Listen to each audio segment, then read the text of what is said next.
Welcome back to Boom Shot. I'm Kel. This is Colby, and today we're here to break down a hot topic in the Batman, the Batman movie community right now about the no-kill rule in Batman. Batman said again. Hey, Robert Pattinson has confirmed that Batman will not kill in this movie. So let's just talk about it, and we'll give our thoughts and opinions and break down both sides. Just jump right into it. Boom! You looking for this? Alright, so Pattinson, here, we'll tell you his quote exactly for what he said. Yeah. He said, "There's this rule with Batman, he must not kill. It can be interpreted in two ways. Either he only wants to inflict the adequate punishment, or he wants to kill, and his self-control prevents him from doing so." And that was part of the quote, but we thought that was relevant to this. Yeah, That's where I think so. Broke the news. I think it, and like, just logically thinking about it, like, especially with Batman, like when you think about Batman's like character from the comic, both his parents died, and that's like scarred him for life or whatever. Obviously, that's a really good way of putting it to me. Like, yeah. I honestly, I never thought, like, to me it was just like Batman doesn't want to kill because he doesn't want to see what the criminals did to his parents. But like I like the other side, like the way of viewing it, like he wants to kill so badly, but his self-control prevents him from doing so. Yeah. Like, he wants to taste vengeance, and he says he has vengeance, but like he wants to taste that vengeance so bad, but he stops just short of it. But I mean, some fans are upset about this, and from what we could tell, and this could be very not like short-sighted, but there could be more arguments for this. But from one thing that we saw is like a lot of fans feel like this movie is gritty enough to warrant a Batman that kills. Like just the way the trailers are formatted, and the tone of the movie, it just feels very dark and gritty and real. And yeah, I don't know. Like, I mean, that's the way I see it.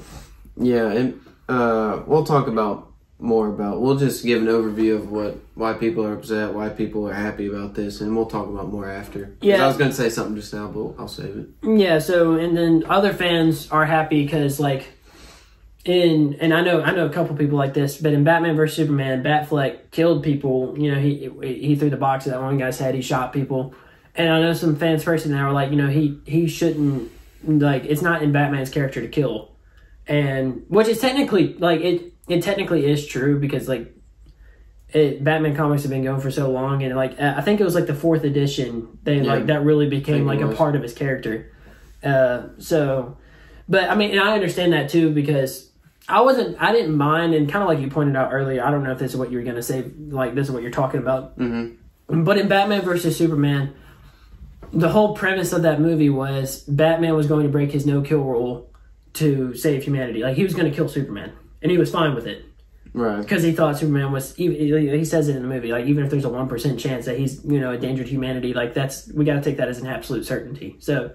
Right. We're not talking about, like, killing an innocent citizen here. We're talking about if Batman were to kill anyways, it would be someone who. Yeah, like a hardened criminal, pretty much. Who had killed many others themselves. And so that's kind of where that movie was going, is like, would he cross that line to save people? Yeah. If that's what it takes. So it's interesting. And like, so like some history on this real quick. Like, originally in the first Batman comics, and this is from the Hollywood Reporter, they did a kind of an article on this. Batman actually let people directly die, like under his watch, whether he actually killed them or let them fall off ledges of buildings and like watch them die. He let them die until Joker was introduced, and I think it was like the 4th edition of the comics. And you can fact check this if you want, but for business side on DC Comics, like the developers of the comics, when Joker was introduced, they basically had him stop killing off his rogues gallery because he needed recurring villains, like, obviously. Right, and that's kind of where the whole thing started taking off, and eventually it may have started that way, but eventually it became a part of his character. Yeah, like it's funny thinking about, like, this is something that Batman fans will die. Like, this is a hill they'll die on. Like, he doesn't kill people. But, like, going back to it, it's literally just for business. Like, that's what's funny about it. Like, they wanted to see it, like, this moral high ground that Batman has. But, and it really is moral high ground. But yeah, and if you go back to how it started, though, it really was. It's just a business decision. Yeah. But, I mean, that's an aside from the point. I mean, what do you think? Where do you stand on this? I'll say this. I've been watching Daredevil recently. Yeah. And his whole thing is he doesn't kill, and he has a huge debate with himself in the show. Yeah. And he thinks he might have to kill to save other people. Yeah. And he doesn't necessarily trust the system to do what's right with the villain, because the villain owns most of the system. Yeah. So that's kind of where you go, like, does he have to kill this person? I don't want to spoil it if people haven't seen it. This person to save the city, really.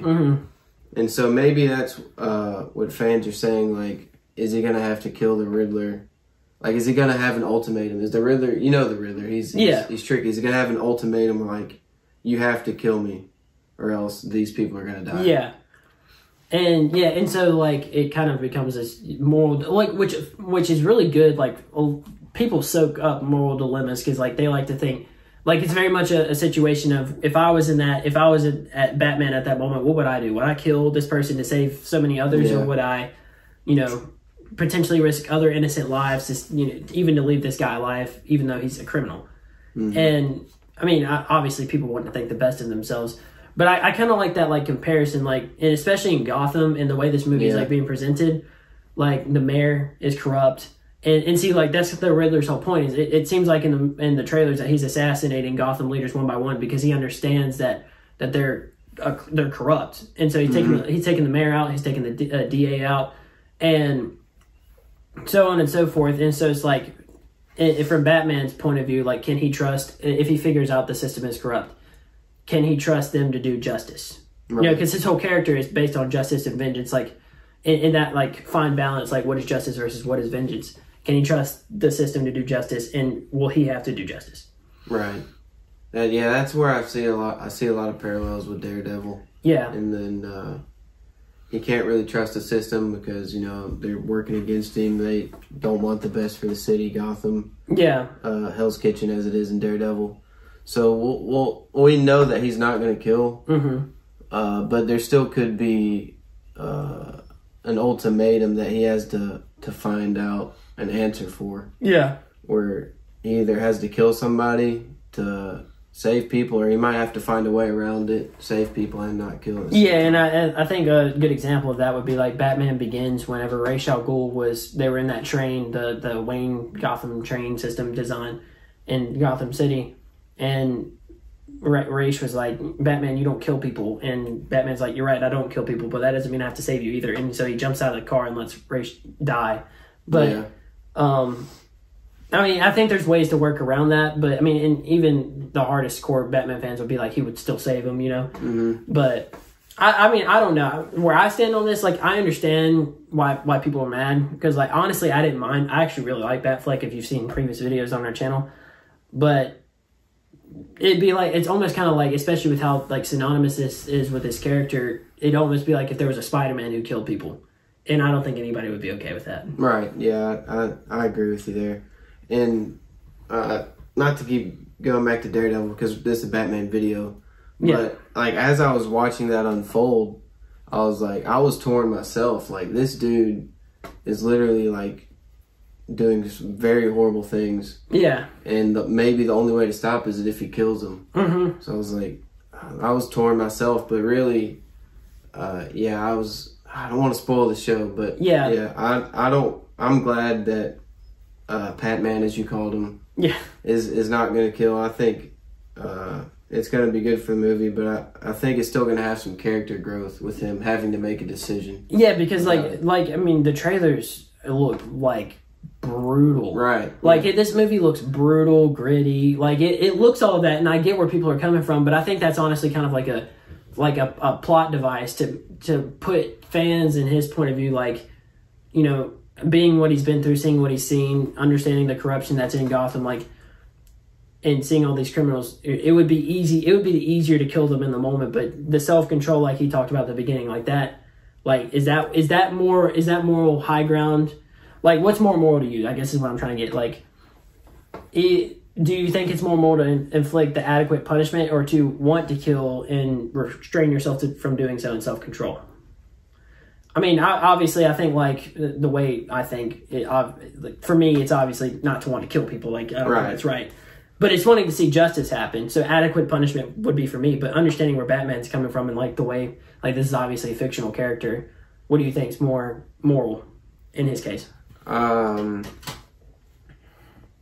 Yeah, see, I agree with you there. The adequate punishment, but see, that's I think that's kind of the whole dilemma. Like, is Batman going to decide what the adequate punishment is, or is he going to leave it up to the system that he can't really trust? Yeah, and I think from Batman's point of view, I think he's gonna obviously he's said he's not gonna kill. So in the movie, he must decide, and maybe we're making a bigger deal of this. Maybe fans are making a bigger maybe this may not even be a big point in the movie, but maybe he decides that he as a faulty person who's made mistakes should not be able to decide who dies and who doesn't die. Like, that should be up to especially with the way we do law in America. It's very you're innocent until proven guilty, and that may have changed recently. But the point is that one man doesn't get to decide the fate of another, right?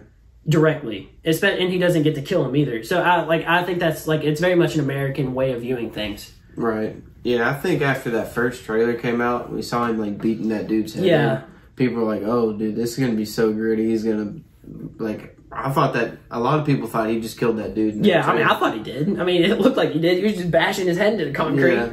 So apparently he didn't. Yeah. And so I think maybe people were caught off guard by that statement.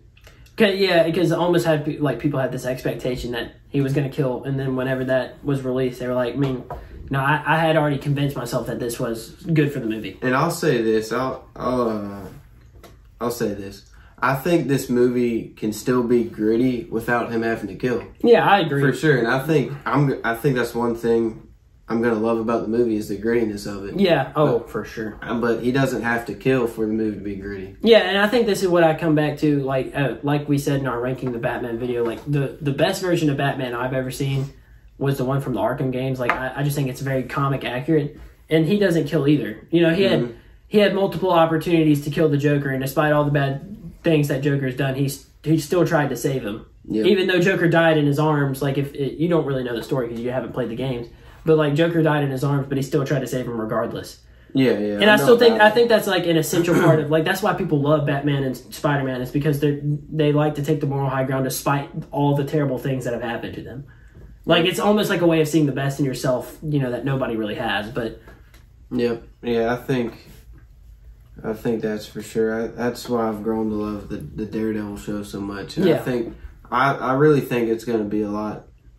I don't necessarily think it's going to be a big point in the movie, he's not killing.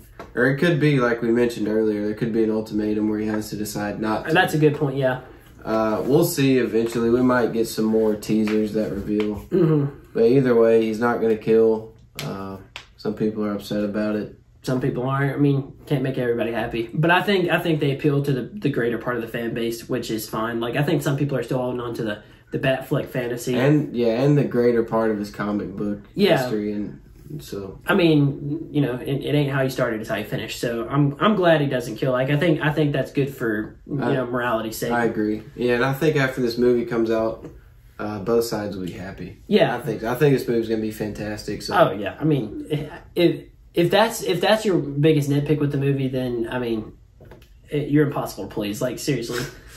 It's going to be a great movie. Yeah. I think everybody should just go in there with an open mind. Oh, exactly. Not trying to compare him to the other Batman. And just let Robert Pattinson do Robert Pattinson. Just like Bale did Bale and Batfleck did Batfleck. But by the way, we're coining Patman. Just saying that. I'm coining that. So Freudian slip, but it was great. So there you go. That's pretty much all we got. Let us guys, or let us know what you guys think, and we'll see you in the next one. Yes, sir. Thanks for watching.